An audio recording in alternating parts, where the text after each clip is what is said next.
আছে, fire extinguisher আছে, কোনো প্রবলেম হলে পরে আমরা ইজিলি এখান থেকে বের করি। ঠিক আছে, এইগুলো বলেন সবাই, সবাই বলে না, মোটামুটি সবাই বল।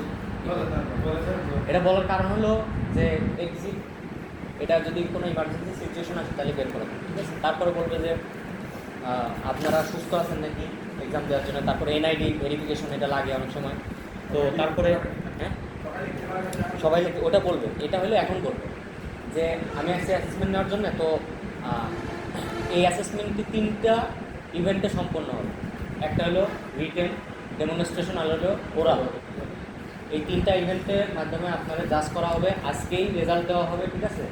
একদিনে অ্যাসেসমেন্ট, একদিনেই রেজাল্ট দেওয়া হবে, মানে এই এভিডেন্সের উপর জাজ করা হবে। তো এখানে যে এভিডেন্স গাইড থাকে বা এভিডেন্স গাইড না, এখানে যে কী বলে এটাকে এগ্রিমেন্ট যেটা থাকে, ঠিক আছে, অ্যাসেসমেন্ট এগ্রিমেন্ট যেটা থাকে সেটা তোমাকে পড়ে পড়ে শোনাবে সবগুলা। যেমন 6টা এখানে অপশন আছে। একটা হলো যেটা একটা প্রজেক্ট বেস অ্যাসেসমেন্ট, মানে আমি তোমাকে দিব হলো অ্যাসেসমেন্ট টুলস। আমি এখন যেটা দেবো এটাকে বলে অ্যাসেসমেন্ট টুলস। অ্যাসেসমেন্ট টুলস দিব, প্রশ্ন দিব, তুমি আমাকে যেটা দিবা সেটা হবে এভিডেন্স, মানে তোমার এভিডেন্স হবে, ঠিক আছে। অ্যাসেসমেন্ট টুলস দেবো, এভিডেন্স আসবে, ওকে। তারপরে বলবে যে কারো কি বাম হাতে বা স্পেশাল নিড আছে নাকি। স্পেশাল নিডটা হলো যে আমরা স্বাভাবিক যে চলাফেরা করি তার থেকে যদি কোনো এক্সেপশনাল থাকে, যেমন আনোয়ারদার লাগবে, আনোয়ারদার তো বাম হাতে লাগে, তাহলে কারোর যদি ডাইন হাতের টেবিল থাকে, ডাইন হাতের টেবিলগুলো আমরা ব্যবহার করি না, তাহলে তার জন্য কিন্তু এটা সমস্যা, তাই না। তো তার জন্য আবার স্পেশাল দিতে হবে। তারপরে চোখের সমস্যা, লাইটের জন্য এটা লাইটের একদম সামনে বসানো বা এগুলো বিভিন্ন কয়েকটা লাগে আর কি, ওকে। তারপরে বলবে যে এই যে একদিনে জাজমেন্ট করার যে বিষয়টা, যে একদিনেই পরীক্ষা একদিনেই রেজাল্ট, অ্যাসেসমেন্ট একদিনে রেজাল্ট। তারপরে বলবে যে যদি আমার অ্যাসেসমেন্টে সন্তুষ্ট না হন তাহলে পরে এনএসডিএ বরাবর আপনি সেন্টার ইনচার্জের মাধ্যমে আপিল করতে পারবেন, ঠিক আছে। এইগুলো বলবে, সবই কিন্তু বলবে যে অ্যাসেসমেন্টে যদি মানে সন্তুষ্ট না হয়। আর সাধারণত অ্যাসেসররা খুব বুঝে শুনে কাজ কাম করে আর কি, করার মতো কোনো সুযোগ রাখে না। আচ্ছা, তারপরে এসব বিষয় বলার পরে এটা ব্রিফ করার কারণ আছে, এটা তো তোমাকে বোঝাই দিতে হবে, ঠিক আছে। তারপরে তোমাকে ডকুমেন্ট দেওয়া শুরু করবে এক এক করে, তোমরা অ্যাসেসমেন্ট দেওয়ার জন্য প্রস্তুত কিনা, তো তারপরে ডকুমেন্ট এক এক করে দেওয়া শুরু করবে। তো কিছু ডকুমেন্ট প্রথমেই এখানে করাই নেবে।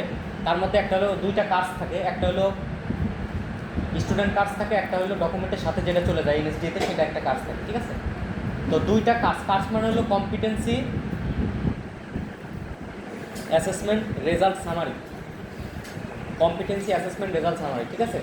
তো এটা হলো তুমি আলটিমেটলি সারাদিনে যা কিছু করছো তার অ্যাসেসমেন্টের রেজাল্টটা, ঠিক আছে। যেটা মূলত কম্পিটেন্ট নট ইনকম্পিটেন্ট যেগুলো এখানে নির্ভর করে দেওয়া থাকে, সব ডকুমেন্ট দেওয়া থাকে। আচ্ছা, তো এই 2টা অ্যাসেসমেন্ট কার্স পেপার 2টা দিবে ফার্স্টেই। এই তো নাম, অ্যাসেসরের নামে যেগুলো দিছি আর কি, এগুলো মোটামুটি থাকে। তো কিছু সিগনেচার থাকে, 4টা সিগনেচার থাকে। একটা হলো নিজের, মানে ক্যান্ডিডেট, তোমরা এই অবস্থাতে ক্যান্ডিডেট, কিন্তু কিছুক্ষণ আগেও ছিল হলো প্রশিক্ষণার্থী বা ট্রেনি ছিলাম, ট্রেনি থেকে এখন হলো ক্যান্ডিডেট, মানে অ্যাসিস্ট্যান্ট ক্যান্ডিডেট, সবাই অ্যাসিস্ট্যান্ট ক্যান্ডিডেট, ওকে। ক্যান্ডিডেটের সিগনেচার থাকবে, তারপরে 2 নম্বরে থাকবে হলো অ্যাসেসর সিগনেচার, 3 নম্বর হলো ইনচার্জ, এই প্রতিষ্ঠান ইনচার্জ, ঠিক আছে, ইনস্টিটিউট ইনচার্জ। 4 নম্বরে থাকবে হলো এনএসডিএর প্রতিনিধি। এই 4 জনের সিগনেচারের উপর তোমার কার্স পেপার বা রেজাল্ট পাবলিশ হবে, ঠিক আছে। তো এরপরে 2টা কার্স দিবে, তারপরে দিবে হলো অ্যাসেসমেন্ট গাইড, সেলফ অ্যাসেসমেন্ট গাইডটা হলো যে তুমি এই যে পরীক্ষা দিচ্ছ না 10টা মডিউলের উপরে, এই মডিউলের যে পারফরমেন্স ক্রাইটেরিয়াগুলো আছে যেগুলো, মানে আমি যদি তোমাকে বলি যে অধ্যায়ের মধ্যে যে অনুচ্ছেদগুলো থাকে, অনুচ্ছেদ তো বোঝো নাকি, ওর ভিতরে বাংলা পরে যেগুলো আসে আর কি। তো অনুচ্ছেদ আকারে তোমার এই পারফরমেন্স ক্রাইটেরিয়াগুলো ঠিক দিতে বলবে। কেন? কারণ তোমাকে আগেই যোগ্যতা প্রমাণ করতে হবে যে তুমি অ্যাসেসমেন্ট দেওয়া আসলেই যোগ্যতা অর্জন করছো বা যোগ্য, অ্যাসেসমেন্ট দেওয়ার জন্য যোগ্য, ঠিক আছে। তুমি যখন ওটাতে অ্যাসেসমেন্ট গাইড থাকে, ওই অ্যাসেসমেন্ট গাইডে যদি তোমরা একটাতেও নো টিক দাও তাহলে কিন্তু তোমার অ্যাসেসমেন্ট ওইখানে বাতিল হবে। কেন? কারণ তুমি নিজে স্বীকার করতেছো যে কি, যে তুমি অ্যাসেসমেন্ট দেওয়ার যোগ্যই না। তুমি যদি যোগ্য না হও তাহলে পরবর্তীতে আবার পড়াশোনা করে ফিট হয়ে তারপর আবার পরীক্ষা দেওয়ার জন্য প্রিপারেশন নিবা। কিন্তু এই যে একটাতে নো টিক দিলে পরে কিন্তু আর অ্যাসেসমেন্ট দিতে পারবে না, দিলে পরে ওটা নট হয়ে যাবে, মানে তুমি অলরেডি ফেল, আগে থেকেই ফেল, ঠিক আছে। নিজেই স্বীকার করছো ফেল, কারণ ওই জায়গাতে টিক দিয়ে নিচে সিগনেচার দিতে হয়, ঠিক আছে। তো অবশ্যই সেলফ অ্যাসেসমেন্ট গাইডে সবাই ইয়েস টিক দিতে হবে, নাহলে তো অ্যাসেসমেন্ট দিতেই পারবো না, ওকে। তারপরে কি ডকুমেন্ট থাকে? তারপরে থাকে হলো রিটেন, কারো রিটেন যে যার মতো দেয় আর কি, রিটেন দিবে। রিটেনেও সেম, এখানে 30টা প্রশ্ন থাকবে সাধারণত। তো আমরা আমাদের একেবারে মানে ফাইনাল স্টেজের পরীক্ষা নিচ্ছি না, আমরা নিচ্ছি হলো occupation wise, sorry unit of competency wise বা মডিউল ওয়াইজ পরীক্ষা নিচ্ছি, যার কারণে হয়তো প্রশ্ন কম বেশি হবে। কথা কি বুঝাইতে পারছি?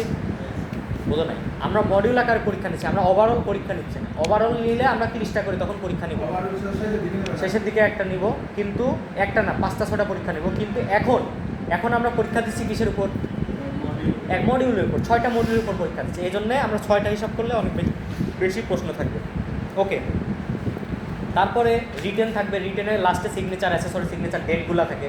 তোমরা সবগুলো ডেটই দিয়ে দিবা, ঠিক আছে?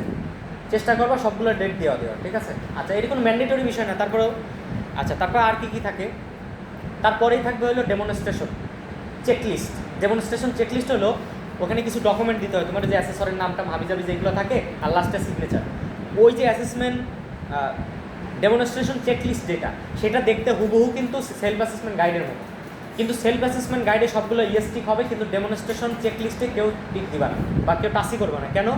কারণ এইটা অ্যাসেসমেন্ট অবস্থায় তোমার যে ডেমনস্ট্রেশন যখন চলবে তখন অ্যাসেসর দেখে দেখে তারপর টিক দিবে যে তুমি আসলে কাজটা পারতেছো নাকি। বোঝা গেছে? তার মানে আমরা সেলফ অ্যাসেসমেন্ট গাইডে টিক দিব ঠিক, কিন্তু ডেমনস্ট্রেশন চেকলিস্ট যেটা, সেটাতে আমরা কোনো টিকে দিব না, খালি ইনফরমেশনগুলো দিলাম। মানে ওই অ্যাসেসমেন্ট গাইডের পরে খালি ইয়েস নো টিক। আচ্ছা, একটা জিনিস ভুলে গেছি, সেটা হলো অ্যাসেসমেন্ট এগ্রিমেন্ট যেটা 6টা নিয়ে আলাপ করলাম, 6টা বিষয়। এই 6টা বিষয় কিন্তু ওখানে তোমাকে পড়ে টিক দিতে হবে, তারপর নিচে সিগনেচার আছে, মানে প্রত্যেকটা ডকুমেন্টই প্রায় সিগনেচার আছে।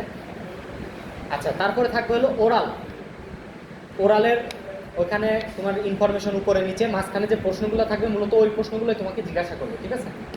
আচ্ছা, লাস্টে হলো এইগুলো ডকুমেন্ট নেওয়ার পরে অনেকে এইগুলো ডকুমেন্ট নেওয়া অবস্থাতে লাস্টে হলো রিটার্নটা দিয়ে দেয়, মানে রিটার্ন আমি এখন যেটা দিব আর কি ডিরেক্ট।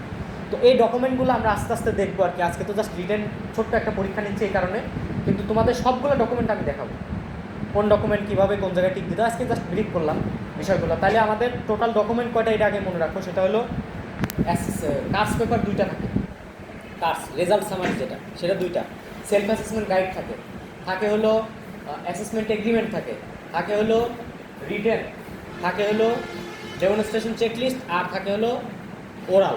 এই টোটাল 6টা থাকে। এবং আরেকটা ডকুমেন্ট যেটা থাকে সেটা হলো ডেমনস্ট্রেশন চলা অবস্থায় জবের যে ডিসক্রিপশনগুলো, স্পেসিফিকেশন আর শিট আর জব শিট, সেগুলো হলো রানিং অবস্থাতেই দিয়ে দেয়, মানে তোমরা যখন ডেমো করবা তখনই দিয়ে দেবে। তো এই টোটাল 7টা শিট আছে, বুঝতে পারছি? ওটা হলো জবের যেটা, সেটা ডেমনস্ট্রেশন চলা অবস্থাতে দিবে, তাহলে 6টা আর একটা 7টা। তো এই 7টা ডকুমেন্টের সাথে তোমাদের সারাদিনই খেলতে হবে, ঠিক আছে? তো আমি তোমাদের আজকে একটা ডকুমেন্টের উপর পরীক্ষা নিচ্ছি, ঠিক আছে? মডিউল 1 থেকে 6, ঠিক আছে? আশা করি বুঝতে কোনো অসুবিধা নেই। ডকুমেন্ট যেগুলো লিখছি বা আমি যেগুলো এখানে লিখছি সবগুলো এখানে ফিল আপ করতে হবে। আচ্ছা, তোমাদের সময় থাকে সাধারণত 30টা প্রশ্নে 1 ঘন্টা সময় থাকে, কিন্তু আমার এখানে 42টা প্রশ্ন, তোমাদের সময় থাকবে 70 মিনিট, ঠিক আছে? আশা করতেছি সবাই পারবা, কারণ এই শীটের মধ্যে যা আছে সব ওইখানে আছে, শুধু ইংলিশ আর বাংলার একটা ফারাক আছে। কিন্তু সবাই যেহেতু তোমরা এসএসসি পাস করছো, আল্লাহ দোহাই লাগে এই লজ্জাটুকু তোমরা বাঁচায় রাখো যে যেন ইংলিশটা দেখলে বুঝতে পারবে, ঠিক আছে? ওকে, তাহলে আমরা শুরু করি। তার আগে তোমাদের জিনিসপাতিগুলো একটু জমা নিতে হবে। তোমাদের সবার ফোনটা এখানে জমা দিয়ে যাও। এই অ্যাসেসরিটাও